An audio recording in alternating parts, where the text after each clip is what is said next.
শাক আলু মাখবে? হ্যাঁ, শাক আলু মাখাবে। এখন এটা গরমের সময় হালকা গরম পড়ে গেছে দুপুরের দিকে, এখন এটার চাহিদা খুব। দেখুন শাক আলু মাখা কত করে দাদা? শাক আলু মাখা 250 গ্রাম 20 টাকা মাখিয়ে দিচ্ছি।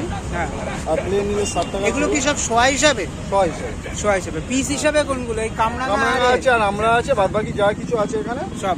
আর এখানে তোমাদের দেখা যাচ্ছে এই কুল, তাই তো? হ্যাঁ, পাকা কুল। ওটাও 6 হিসাবে। দেখুন এই 3 রকম কুল আছে, তাই তো? হ্যাঁ, 3 রকম ফুল আছে। দেখুন ফুলের বিভিন্ন রকম দাম আছে, 3 রকম ফুলের 3 রকম দাম আছে। দাদার কাছে সমস্ত কি ফল মাখাই পাওয়া যায় না সবজি মাখাও বিক্রি করো?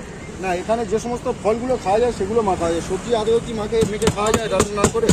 তাহলে তার নাম সবজি হলো কেন? হ্যাঁ, সবজি একটা খাওয়া যায়, পেঁপেটা মাখা খাওয়া যায়, আমি বাড়িতে খেয়েছি।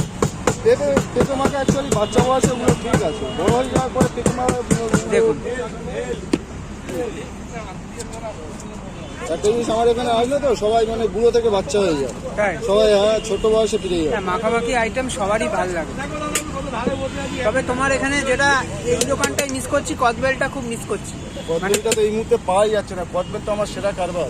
দেখুন কদবেলটার সিজনটা কখন? মানুষ শীতের শুরু থেকে কদবেলটা শুরু হয়। দেখুন এইগুলো কি যা যা মশলা দিচ্ছে সব সব বাড়ির বাড়ি, শুধু চাট মশলাটাই আর বিট লবণটাই কেনা, তাই তো? হ্যাঁ, দেখুন আর কাসন্দিটা কেনা। কাসুন্দিটাও কেনা।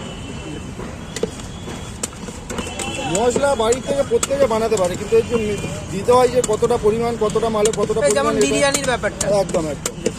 কোনো দোকানদার কিন্তু মানে গুঁড়ো মশলা কেনে না, সবাই কিন্তু বানিয়ে নেয়। একদম। দেখুন